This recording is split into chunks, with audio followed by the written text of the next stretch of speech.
तर नमस्कार सर्वांचे खूप खूप मनापासून पुन्हा एकदा स्वागत आहे। तर आज आपण बनविणार आहोत दिवाळीच्या फराळासाठी बेसनपुरीचे लाडू।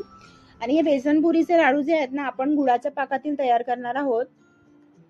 तर खूप असे पौष्टिक लाडू आपण तयार करणार आहोत। तर व्हिडिओ पूर्ण फुल वॉच करा। सर्व प्रमाण मी इथे परफेक्ट दिलेला आहे आणि गुळाचा पाक कसा तयार करायचा जेणेकरून आपले लाडू छान असे मऊ लुसलुशीत होतील।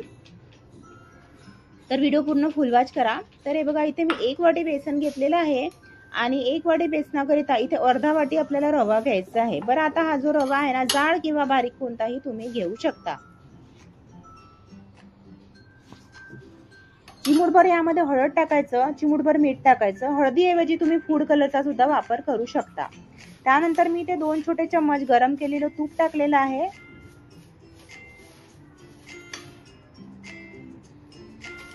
आता आपण हे सर्व छान असं मिक्स करून घ्यायचं।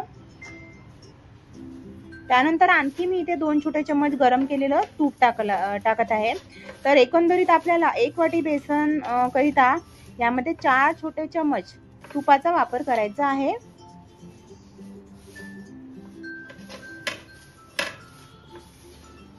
तर सर्व साहित्य छान असं मी मिक्स करून घेतलेलं आहे। तूप छान असं पिठाला असं हाताने छान असं मिक्स करून घ्यायचं। तूप सर्व पिठाला लागलं पाहिजे एकंदरीत सर्व बाजूनी। त्यानंतर थोडं थोडं पाणी टाकून हे पीठ छान असं घट्ट मळून घ्यायचं।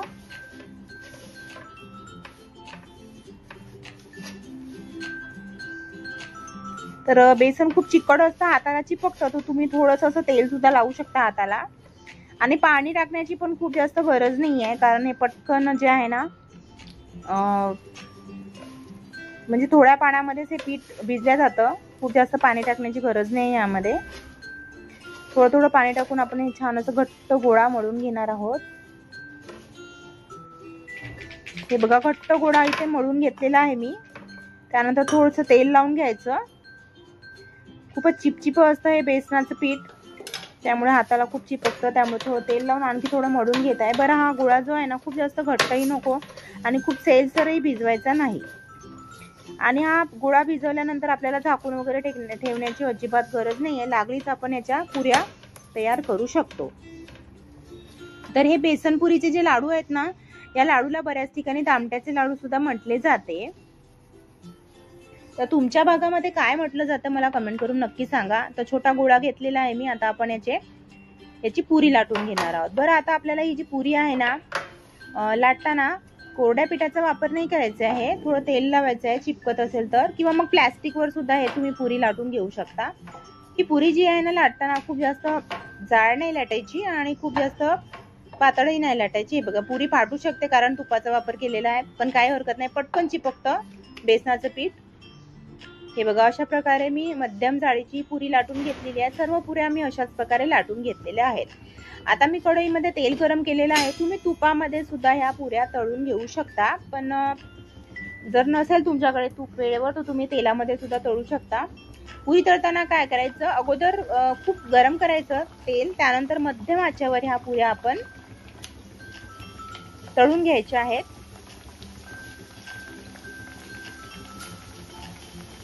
तर दोन्ही बाजूनी आलटून पालटून सर्व पुऱ्या आपण अशा प्रकारे तळून घेतलेल्या आहेत, तुम्ही बघू शकता। आता आपण काय करायचं, या पुरीचे अशा प्रकारे तुकडे करून घ्यायचे आणि इतकी खुसखुशीत झाली आहे तुम्ही बघू शकता, किती हात लावल्याबरोबर पटकन याचे तुकडे होत आहेत। सर्व पुऱ्यांचे अशा प्रकारे आपण तुकडे करून घेणार आहोत।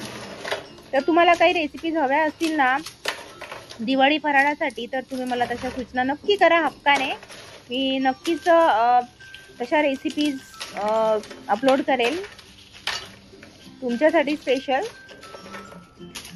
तर भरपूर साऱ्या रेसिपीज माझ्या चॅनलवर उपलब्ध आहेत दिवाळी फराळाच्या, तुम्ही नक्की बघू शकता। आणि जर नवीन असेल ना तर प्लीज सबस्क्राईब करा, सपोर्ट करा। सबस्क्राईब केल्यानंतर साईडला बेल आयकॉन असते ना ती सुद्धा प्रेस करा सर्व व्हिडिओच्या नोटिफिकेशनसाठी। तर बघा मी इथे सर्व पुरीचे तुकडे करून घेतलेले आहेत अशा प्रकारे। आता आपल्याला हे तुकडे मिक्सरमध्ये टाकायचे आहेत आणि याचा एक रवा तयार करून घ्यायचा आहे। खूप जास्त पीठ नाही करायचं, रवाळ आपल्याला हे बारीक करायचं आहे। तर हे बघा अशा प्रकारे रवाळ मी याचा हे बारीक करून घेतलेला आहे। आता हे जे आहे ना काही जण काय करतात की चाळणीने चाळून वगैरे घेतात, तर मी अजिबात चाळत वगैरे नाहीये, काही गरज नाही चाळण्याची वगैरे। अशा प्रकारे रवा करून घ्यायचा मिक्सरमध्ये आणि हे ताटामध्ये काढून घेऊया आपण सर्व पुरीचे अशाच प्रकारे मिक्सरमध्ये बारीक करून घेऊया आपण। हे बघा मस्त छान असा रवा इथे तयार झालेला आहे हा हे मिश्रण। तर यामध्ये अर्धा वाटी आपल्याला रव्याचा नक्की वापर करायचा आहे। फक्त बेसनाचे लाडू करण्यापेक्षा आपण थोडा याचा रवा टाकला ना की लाडू खूप छान असे रवाळ होतात, लाडूला अजिबात चिपकत नाही, चिपचिपे होत नाही। तर हे बघा बाकीचे पण पुरे मी मिक्सरमध्ये बारीक करून याचा रवा तयार करून घेतलाय। बरं आता इथे पाणी किती घ्यायचं आणि गुळ किती घ्यायचं सांगते। तर 1 वाटी बेसन घेतलं होतं मी, त्या प्रमाणातच आपल्याला 1 वाटी गुळाचं पावडर घ्यायचं आहे आणि अर्धा वाटी पाणी घ्यायचं आहे। आता आपल्याला याचा 1 तारी पाक तयार करून घ्यायचा आहे। आता तुम्ही गुळाच्या ऐवजी ना साखरेचा सुद्धा वापर करू शकता, पण एकदा तुम्ही अशा प्रकारे ना गुळाच्या पाकातील लाडू तयार करून बघा, तुम्हाला नक्की आवडतील आणि पौष्टिक सुद्धा आहे। आपल्याला तोंडाची चव तर वाढवायची आहेच, याशिवाय आपले आरोग्य सुद्धा राखायचं आहे, हो की नाही? तुम्हाला पटते का? मला कमेंट करून नक्की सांगा। हे बघा 1 तारीचा पाक आपण झाला का बघूया, चेक करूया। 1 थेंब घ्यायचा आणि असं वाटीत टाकून बघायचा, नाही आपला पाक इथे तयार झालेला नाही आहे। हा जो आहे ना पाक वाटीत टाकल्यानंतर त्याचा थेंबाची अशी थोडीशी अशी तार तुटली पाहिजे, म्हणजे पाक परफेक्ट झाला असं समजायचं, पण तसा व्हायचा आहे पाक। आपण थोडंसं आणखी शिजवून घेऊया। थोडं वेलची पूड आणि ड्रायफ्रूट्स टाकलेले आहेत। ड्रायफ्रूट्स तुम्ही तुमच्या आवडीप्रमाणे टाका, थोडं खोबरा किस सुद्धा टाकू शकता। ड्रायफ्रूट्स मध्ये मी काजू, बदाम, किशमिश आणि पिस्ता घेतलेला आहे।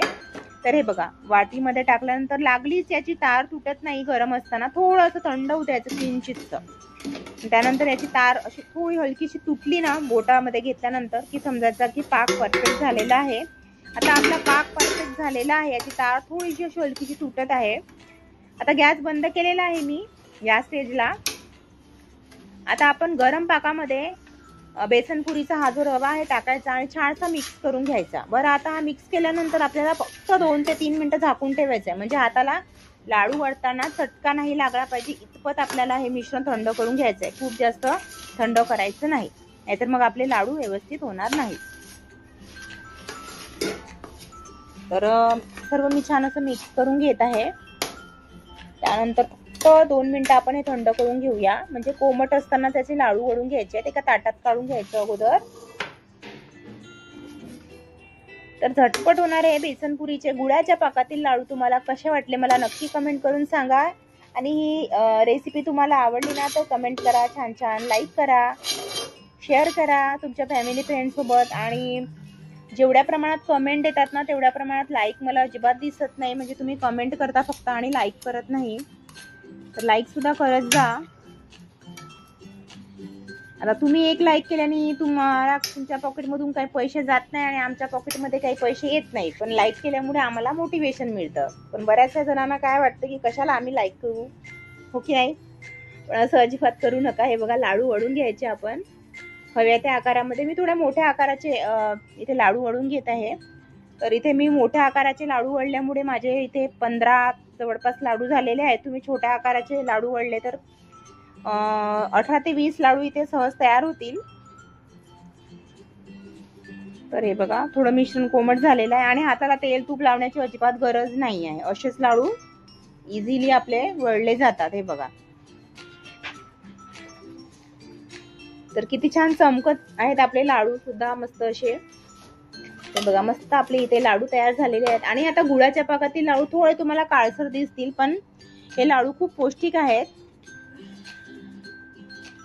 पण आता दिखाव्याच्या दुनियेमध्ये दिसणं खूप महत्वाचं आहे, म्हणून साखरेच्या पाकातील तुम्हाला हवे असतील खूप आकर्षक लाडू तर तुम्ही साखरेच्या पाकातील सुद्धा करा, पण माझं तर पर्सनल सजेशन आहे की गुळाच्या पाकातील तुम्ही ट्राय करून बघा एकदा, नक्की तुम्हाला आवडतील आणि पौष्टिक सुद्धा आहे। कारण आपल्याला आपले आरोग्य सुद्धा राखायचे आहे आणि आरोग्याची सुद्धा काळजी घ्यायची आहे, हो की नाही? तर हे बघा आपले लाडू इथे तयार झालेले आहेत। दिवाळीच्या फराळाकरता बेसनपुरीचे लाडू म्हणजेच दामट्याचे लाडू। तर थोडं मी गार्निश करून घेत आहे, पिस्ताचं थोडं पावडर करून घेतलं आणि पिस्ताच्या पावडरने मी छान असं गार्निश करून घेत आहे, म्हणजे दिसायला सुद्धा अगदी आकर्षक अट्रॅक्टिव्ह दिसतील। आता हे लाडू जे आहे ना झाल्यानंतर हवाबंद डब्यामध्ये ठेवायचं 10 ते 12 दिवस, 15 दिवस पर्यंत अजिबात खराब होत नाही, पण तेवढे दिवस पुरणारच नाहीत, इतके छान लाडू आपले टेस्टी झालेले आहेत। बनवल्याबरोबर लागलीच संपतील। तर कधी बनवते तुम्ही असे बेसनपुरीचे गुळाच्या पाकातील लाडू मला कमेंट करून नक्की सांगा. आणि रेसिपी पूर्ण फुल वॉच केल्याबद्दल मनापासून खूप खूप धन्यवाद. तर भेटूया पुढील व्हिडिओमध्ये. पुढील रेसिपी सुद्धा खूप इंटरेस्टिंग असणार आहे, बघायला अजिबात विसरू नका. आणि नवीन असल्यास चॅनलला सबस्क्राईब करा अशाच छान छान रेसिपी बघण्यासाठी. सोबतच बेल आयकॉन सुद्धा प्रेस करा, लाईक करा, शेअर करा आणि कमेंटच्या बाजूला हाईपचं बटन असते ते सुद्धा दाबून आम्हाला सहकार्य करावे अशी सर्वांना खूप कडकडीची विनंती आहे. तर उद्या आहे धनतेरस म्हणजे धनत्रयोदशी. तर दिवाळीच्या आणि धनत्रयोदशीच्या सर्वांना खूप खूप माझ्याकडून आणि माझ्या पूर्ण परिवाराकडून तुम्हाला आणि तुमच्या पूर्ण परिवारास हार्दिक हार्दिक शुभेच्छा.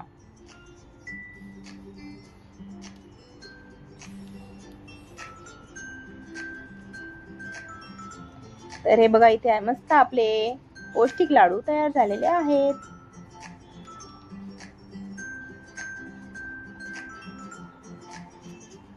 तर तुम्ही सुद्धा नक्की ट्राय करून बघा. तर भेटूया पुढील व्हिडिओमध्ये. तेव्हापर्यंत स्वस्थ राहा, मस्त राहा, काळजी घ्या आणि दिवाळी आरोग्याची काळजी घेऊन साजरी करा.